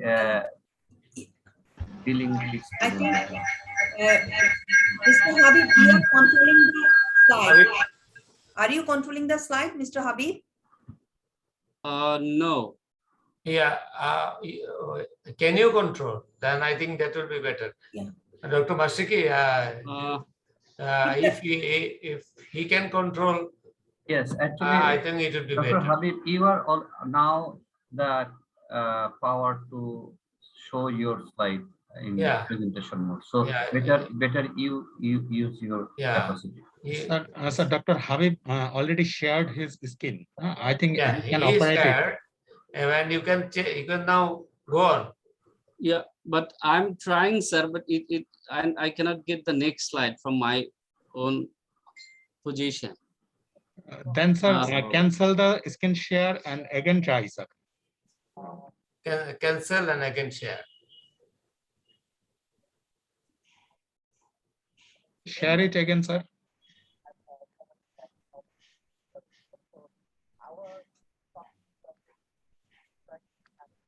Yeah, it's good. It's working now. Yes. Okay. Before just coming to the background of the study, actually, this is still a ongoing study. Our perception was, or motive of the study was, how social work and public health professionals or public health can work together, because we do understand the ethical or morals of the values of social work and the public health dimensions and ethical sides of this profession or discipline are closely more or less same. So it touched me, and I communicated with my colleagues, and even with Dr. Jami Faisal, he's the co-author of this study. We have started thinking how we can do together something better, or strengthening the communication between social work and public health. Actually, from this motive, we are currently studying this. This is unfinished study, but we are just working on it. And let's say a few words from the background of the study. The perception of enhancing community engagement during any crisis or massive disaster through actualizing of joint activities of social workers and public health professionals focus on the perspective of the communities. In most of the developed countries, social work and public health are mutually inclined each other due to their nature of the services. They simultaneously work on informing, enabling people, risk analyzing, informating and providing, assessing problems, communicating, risk-taking, conducting research, as well as controlling outbreaks of epidemics through preventing and promoting across the world.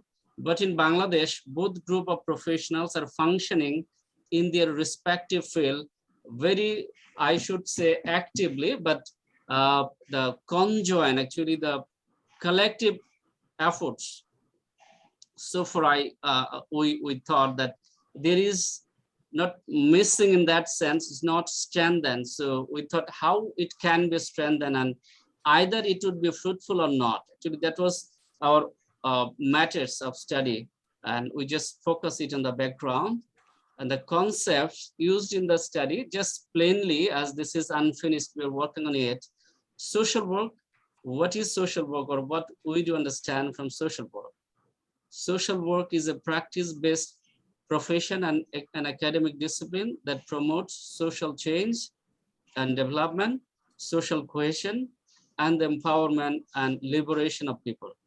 Principle of social justice, human rights, collective responsibility, collective responsibility and respect for diversities are central to the social work, underpinned by theories of social work and social sciences, humanities, indigenous knowledge. Social work engages people and structure to address life challenges and enhance well-being. So it focuses on the collective efforts to enhance changes or promote social change or enhancing well-being of the community.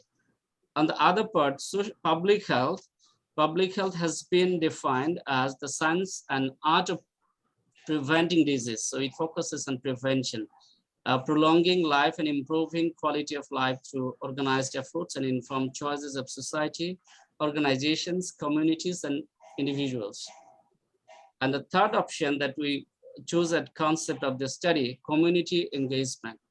This is kind of process, the process of working collaboratively or collectively, jointly with and through groups of people affiliated by geographic proximity, spatial interest, and similar situation to address issues affecting the well-being of those people. It is a powerful vehicle for bringing, actually the pioneering concept, basic concepts of the study, social work, public health, and community engagement. So we are just trying to make a bridge between social work implications and application and public health implications. So basic objectives are here, few objectives. A general objective, we just chose the broad objective of the study is to know existing perception of the people regarding engagement during any crisis through joint intervention. So we just thought, what should be the people's perception behind it, that how social work or public health and social work can come together, work together for the betterment of the people in the context of Bangladesh, where community people has more or less similar sentiment in problem solution, in facing problem. We set some specific objective for this. To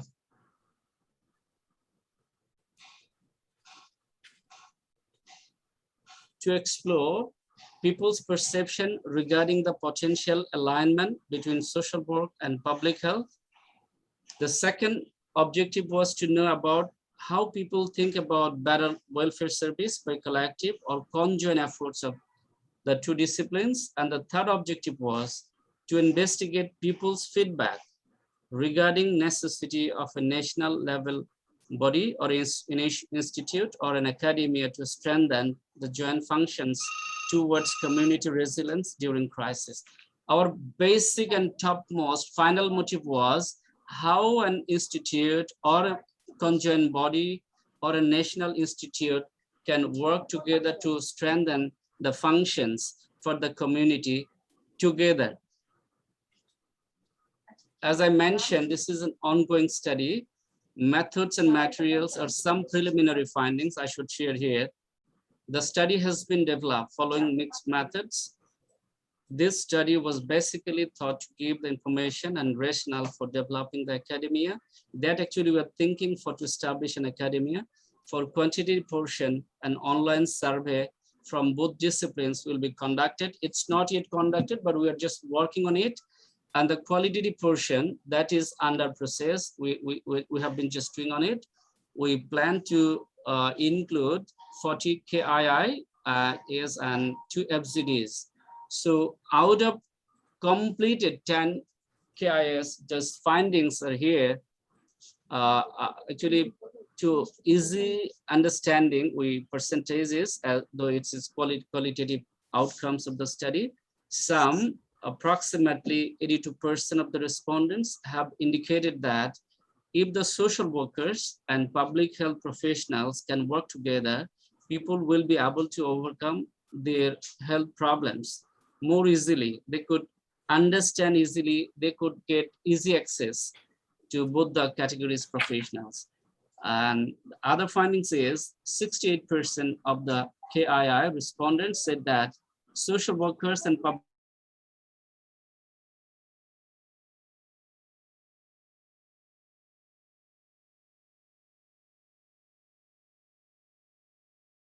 and other findings in one FZD conducted so far that we finished, it was found that a center or an institute should be developed to foster this idea of social workers and public health professionals to work together and just putting their opinion and thinking and the motive on the same part. The findings that we are expecting throughout the journey, we're just as we're working over. So the expected final results, we are assuming like majority of the respondents believe that there is a very close alignment and potentials between the two disciplines to work together in promoting community engagement and strengthening community to achieve better health of the people. The second is people might get better welfare service by the collective efforts of the two disciplines, particularly during outbreak of infectious disease, such as COVID-19, it will establish the principle that prevention is better than cure. And the third, in case of establishing a national level body or institute or academia may be formed to strengthen the joint functions and offer academic courses, training to the community people and establishing international linkages to disseminate this idea of working together. And conclusion, just a few words. With the development trend of Bangladesh at this digital age, the academia or institute will bring a new stream of thoughts for the development of public health and social work. The essence of community resilience and community development would be accelerated through the conjoint initiatives of the social workers and public health professionals to fight against the national crisis like COVID, standing by the side of the government and state levels activities and movements. Thanks for your patience hearing, sir. Actually,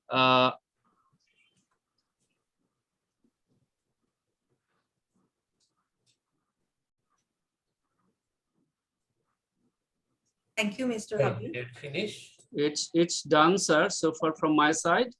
And I beg apology for a little inconvenience, actually, as I'm not supposed to be here today, but I am to be. Thanks for allowing me, sir. Thanks you again.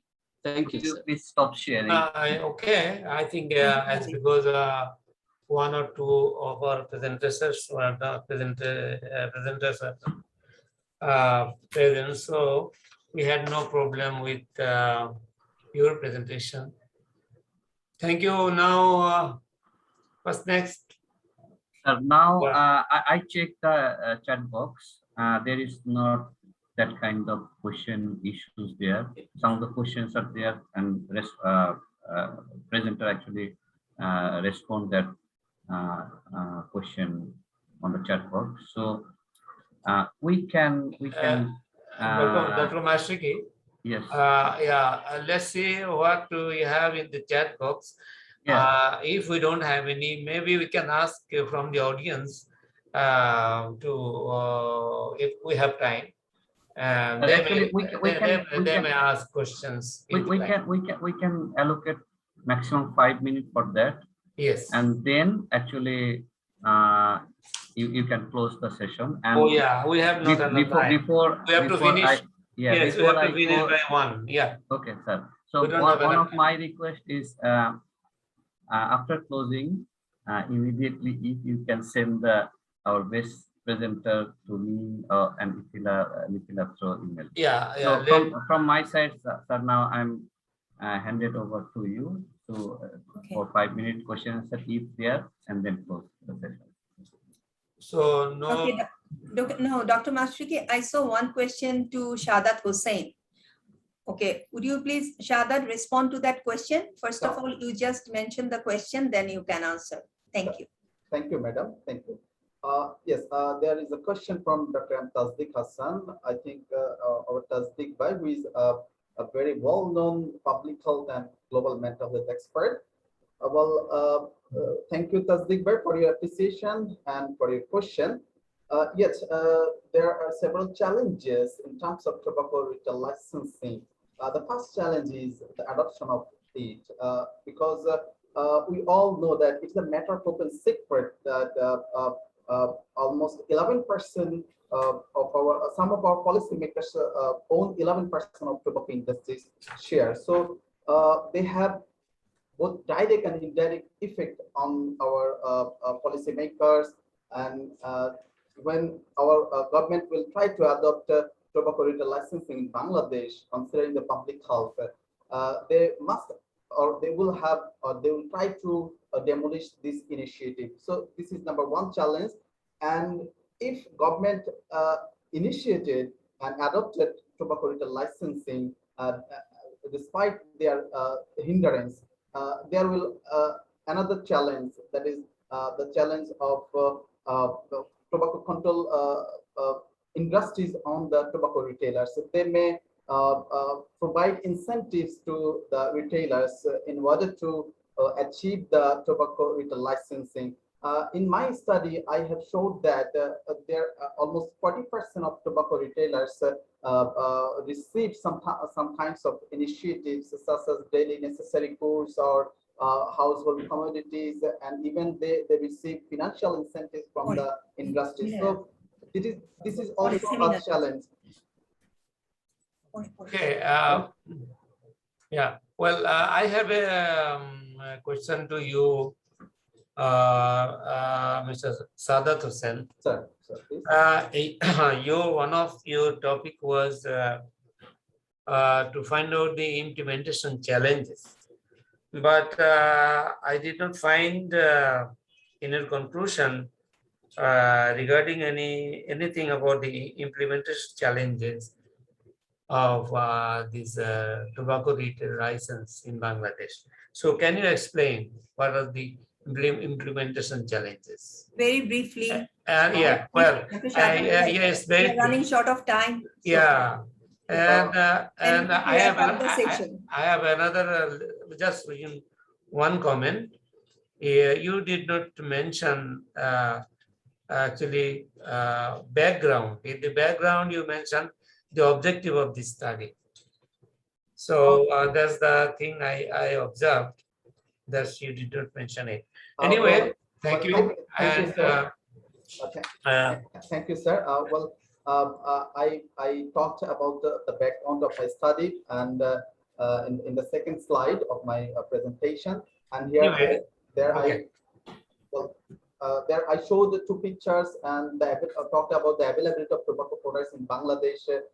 Anybody can sell tobacco in anywhere. So these were the background of my study. And for your second question, I didn't see any challenges that I mentioned in the implementation of tobacco retail licensing in the conclusion. So, you know, it's a mismatched study, and our key informants interview address the challenges. What should be the challenge if the government of Bangladesh would like to adopt tobacco retail licensing, and they have proposed some solutions to the challenges. The first challenge is our weak enforcement of our law legislation, and then our political will also another challenge, and the conflict of interest among the policymakers and government officials, and also tobacco industry's influence is also another challenge. And to overcome this challenge, we must have a clear vision. And we all know that our honorable prime ministers addressed a clear vision 2040 to reduce tobacco, to make our country a tobacco-free country. And we are trying to achieve this goal by 2040. So in order to achieve our vision to make Bangladesh a tobacco-free country, we must have enforced our legislation effectively, we must have a strong tobacco control legislation, and we must reduce the number of tobacco retail outlets. And Thank you, Dr. Yeah, Shahadat Hussain. Okay, I think we are running short of time. Dr. Mashiki, we have to wrap up the session, right? Yeah. Okay, now in short, just I'm wrapping it up. So it was a nice presentation by everyone, except two presenters were absent today. And regarding NCD, actually, lots of things we could actually tell in this session, but we have short of time. But regarding the first presentation, I have a comment.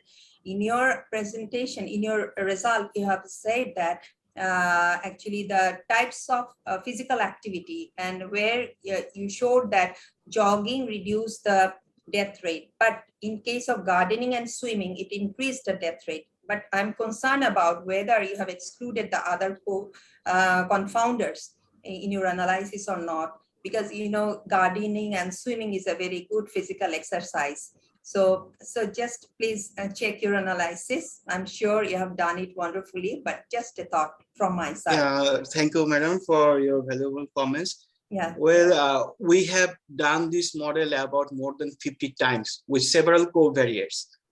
Now, some of the study finding, as you were talking on the swimming, I also found that in the discussion section, there are some studies which are showing that it was increasing the cardiovascular mortality rate. So yes, you are right, but it is not related to our study findings. That's why it was happened. Okay. But we have used several covariates. It's about 13 to 14 covariates. And for this modeling, I think we have done around 50 to 60 analysis just for this 3 model. So selecting the appropriate covariate. That's the best we can get from this study. Okay, thank you. And actually, one by one, it is not possible to dissect the presentation. Yeah, it is the most problematic. Yeah. Well, so overall, just overall on the tobacco retail licensing, just I want to say that very recently, the authority has decided to do the dope test for the university students and teachers. I think it is very important to actually to ruling the tobacco retailing licensing in our country to use. There are some malpractices regarding the cigarettes and other tobacco related objects selling. So in tobacco also they are mixing barbiturates or gaja like this. So if there is random checking of different shops, random checking of different shops, we can prevent those. And also I think there is a shop in my neighborhood. There it is written there, we do not sell cigarettes. We do not sell cigarettes. And everybody is going to that shop. It's not that they are not selling cigarettes. They are they're losing their business. It's not that, because people are encouraged to go and to shop there. So it is a good message for us. Even if someone decides that he will not sell tobacco from his shop, there is nothing to lose. Even it will encourage rather to shop from there. So some of the findings actually just it triggers some questions into our mind, so that we can actually move on with further researches based on today's finding. And that is the achievement of today's presentation, I think. So I will not continue anymore. And I will now request Dr. Mansoor if he has anything to say. Thank you. Yeah, thank you. Thank you very much, Dr. Before Dr. Mansoor, Yes. Mansoor, Yes. I want the floor for a minute. From the organization side, I want to thank all of you, particularly Professor Sharmin Yasmin. Within very short notice, she agreed to chair these sessions. So I must thank. Always a pleasure, sir, to be here with you. Thank you very much. Thank you, sir. And also Professor M.S.A. Mansoor Ahmed. He is one of the very senior most public health expert in this country. And actually, very frankly speaking, Mansoor Bhai, when your name was proposed, I was a little confused. Who is he? So today, after seeing your face, it is very clear to me who is he. We worked together quite long. So we thank you, Mr. Thank you, thank you, Shamini Bhai, for your compliments. Actually, yeah, I am an old man. I am a very old public health activist. We are all having age, putting age on my on our life, but it's still that's yeah. I am lucky. Second, I am lucky. I am. No, thank you. Yeah, I am. Well, one thing is very important that you correctly pointed out. Today's chair as well as today's moderator, they are close to me, and they are my students, and I am proud of them very much. And Sharmini is not only she is also my cousin, and I am very glad to see here. Thank you very much, Sharmini Bhai. Now I want to have a comment on. Thank you. Actually, I also thank Masriki. Masriki also. Yeah. Okay. Thank you all these speakers. একটা জিনিস আমার কাছে খুব ভালো লাগলো, excellent job, অনেক young speakers. আমি শুধু Sadat Hossain possibly from Jahangirnagar university, তোমাকে বলবো যে আমাদের স্পিডটাকে একটু কমাইতে হবে, but you are excellent presentation, but আরেকটু আস্তে আস্তে বলতে হবে। এত কুইক বললে আমরা বুঝে ওঠার আগে তোমার প্রেজেন্টেশন শেষ হয়ে যাচ্ছে, but it was a good presentation. You are learning, wonderful learning process. So thank you very much. Please আমি বলছি আসলে it's not possible to comment on all presentations, but I have only one regarding Dr. Farjana's presentation. In conclusion, you have mentioned that NCD modality is prevalent in urban slums. You should have mentioned, is it higher or lower compared to our country rate of Bangladesh? And it should be compared with the country rate, and I did not find that in your presentation. The presentation was okay. So that's the thing. Whenever you mention some prevalence or proportion, it is better to compare if you with other known indices. So that's one thing I have observed in your presentation. So well, it's my pleasure that I could join today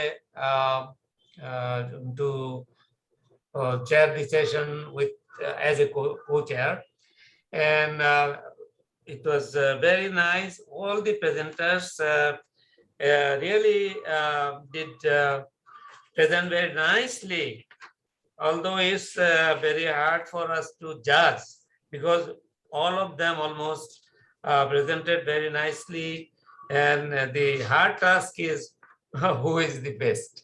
It's really difficult. So it was nice that all of you, NCDs, it was a topic. We have seen that there are 2 sessions for NCDs because it is very important, a global problem, Bangladesh problem. So we are going to have an epidemic of NCDs in Bangladesh also. So I thank the organizers for giving emphasis on this issue in our conference, having 2 sessions on NCDs. And I thank my today's chair and coach and the Dr. Masriki as the coordinator or moderator of this, who nicely moderated the session. And I must say Professor Yasmin, she also very nicely conducted leaded the session. And thank you very much. And I think now we can Professor Masriki, we can disconnect the presenters, and we have discussion between us and fine. Sir, actually, probably, do you think you'll do the your final judgment after I have already. I have So already. we can request chair to close the session, and Yes. everybody will be then get out from this session, and I'm requesting all of them to join in closing session at 2. So, chair, could you please close the session? Okay. Thank you, Dr. Mashri. Just the concluding remarks. I would like to first thank you everyone who presented paper, and the papers were nicely presented, and it is very much difficult to actually judge which one is the best one, but we tried our best. But as a whole, I would like to say that just always remember the time management, because actually it is a main thing. So lots of things you want to present, but within your allocated time, you have to accommodate everything. So that is very important. And number 2 is, I went through all of your abstracts actually.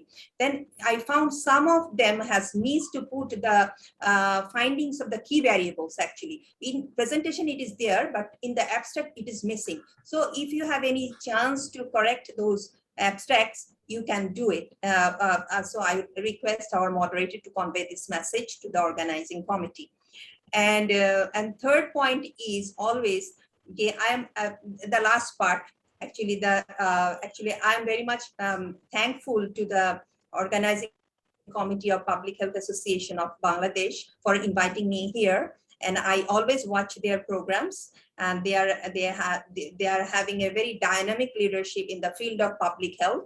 And also, actually, we have a foundation organization, Public Health Foundation of Bangladesh, and we actually want to work together. So all the organization, if work together, it will be a strong platform, I think.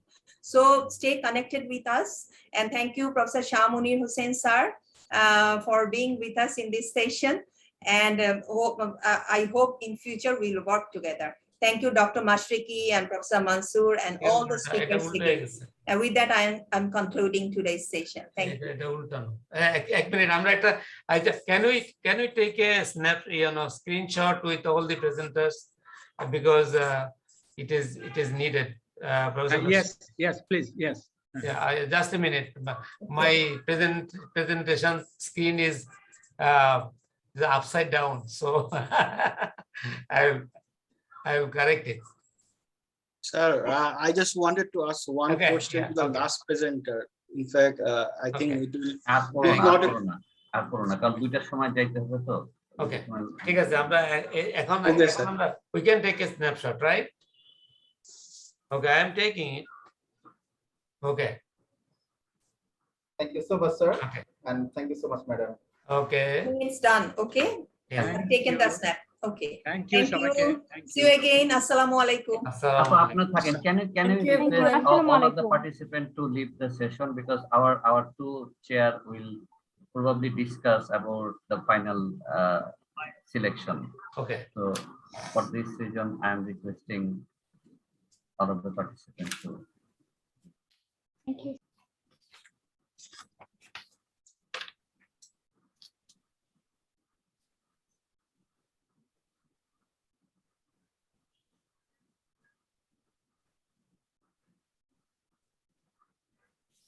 Okay. সবাইকে out হয়নি? না হয়নি, আমি দেখি out করে দিতে পারি। হ্যাঁ, the presenter kindly আপনারা you please leave the session. এই আমিও যাই, তোমরা তো বুঝছি, তোমরা এখন জাজমেন্ট করবে, তোমাদের আমি স্যার চাচ্ছি ওনারা দুইজন একটু বসে কথা বলে সুবিধা হবে। Thank you very much. Okay, thank you, sir. তোমরা করো। I'm leaving. Thank you. G sir, Thank you, sir. Thank you very much. Thank you. আমরা প্রেজেন্টারদের একটু লিভ করতে থ্যাংক ইউ ভাই। প্রেজেন্টাররা দয়া করে লিভ করেন, আপনারা সেশন লিভ করেন। এখনো আছে। হ্যাঁ, সবাই দেখছি তো। আমি একটা করে লিভ করে দিই। বেলাল হোসেন, আহমেদ আকবর, আদিত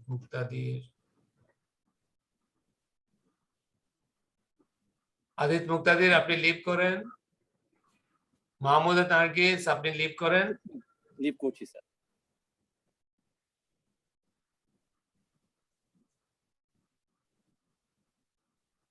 তারা বোধহয় নাই আসলে, অন্য জায়গায়।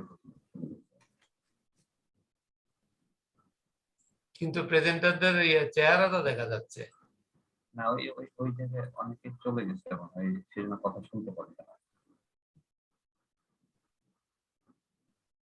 আমি বের করছি আপনি করে দেন। হ্যাঁ, আমি বের করছি। আমি বেশ কয়েকটা স্ক্রিনশট নিয়েছি, তো মাসে কি নিয়েছেন? না স্যার, আমি নেই। আচ্ছা ঠিক আছে, আমি পাঠিয়ে দেবো এটা। শারমিন নিয়েছো? জি জি। আচ্ছা ঠিক আছে।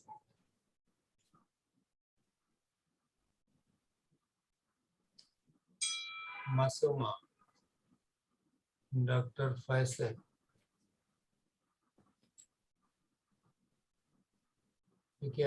আমার মনে হয় এখন হয়ে গেছে। জি, পাবলিক হেলথ অ্যাসোসিয়েশন, এটা বোধহয় আমাদের পোস্টার। আপনারা দুজন তাহলে একটু কথা বলে মেল করে দেন, একজনই মেল করে দেন, মিথিল আর আমাকে দিলেই। আচ্ছা আচ্ছা শারমিন, আমি মার্কিং গুলা করেছি, তো এটা তো আমার মনে হয় তুমি ইয়ে করো নাকি? আমরা দুইজন এভারেজ করে দেই। এভারেজ করে নি। হ্যাঁ, 3.5। আচ্ছা, আপনি প্রথমজন কত পেয়েছে?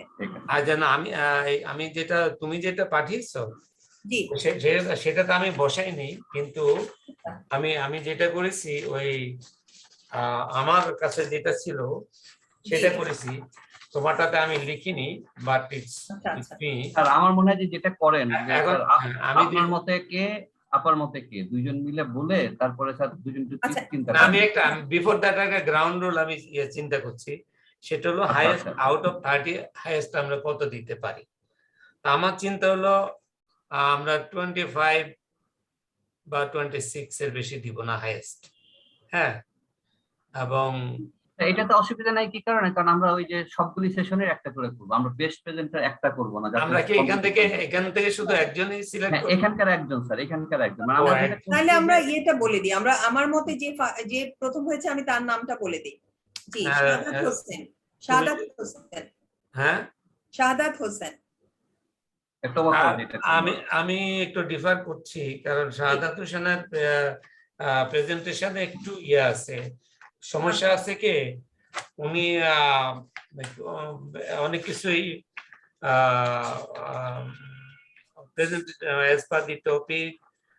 ঠিক মতো প্রেজেন্ট করেননি। হ্যাঁ, আপনার মতে কি? আমার মতে দুইজন, একটা হলো যে ডিপসাম থেকে যে করেছিল, সে তার প্রেজেন্টেশনটা ভালো, স্লিপ প্যাটার্ন। আফিফা আঞ্জুম, হ্যাঁ, 4 নাম্বার না, আফিফা তো জাহাঙ্গীর। হ্যাঁ, এটা নিপসমে মাহফুজা মনে হয়, মাহফুজ যার যে ক্লোজ হয়ে গেল মাহফুজ। হ্যাঁ, মাহফুজের প্রেজেন্টেশনটা ভালো লেগেছে, এটা একটা ভালো কাছে মনে হয়। অমিটাও ভালো করেছে, তো ওই ডিমেনশন অমিও ভালো করেছে। আমার মনে হয় মাহফুজের যেহেতু অনেক ইন্টারাপশন ছিল, ওটা বাদ দেন, তাহলে আমরা ওই অমি অথবা শাহাদাতের থেকে, আমি মনে করি শাহাদাত থেকে অমি প্রেজেন্টেশন। আচ্ছা ঠিক আছে, আমার কোনো আপত্তি নাই, কারণ ও ভালো মার্ক পেয়েছে আমার কাছে। জি, তাহলে মাসুকি ভাই আপনি লেখেন ওই অমি। ডক্টর তাহলে কি ওই ফর্মের মধ্যে আপনারা একটু লিখে দেন না, ফিল আপ করে দিই। হ্যাঁ, ফিল আপ করে, হ্যাঁ ওইটা ফিল আপ করে মেইল করে দেন। আমরা ব্রেক ডাউন করলাম না, হ্যাঁ, খালি ওই টোটালে দিলাম, টোটাল দিয়ে আপনি। হ্যাঁ, ওকে, থ্যাংক ইউ। আচ্ছা ঠিক আছে, আমি পাঠিয়ে দিচ্ছি আপনাকে। তাহলে আমাদের আবার 2টার সময় তো লাঞ্চ করে আবার ঢুকতে হবে। ওকে, আপনি লাঞ্চ করে নেন। Thank you so much. Thank you very much, খুব ভালো লাগলো। হ্যাঁ, ওয়েল ডান, খুব ভালো হয়েছে, আমাদের সেশনটা ভালো হয়েছে। ক্লোজ করি আপা। Well, credit goes to Master Ki. Okay, leave kori.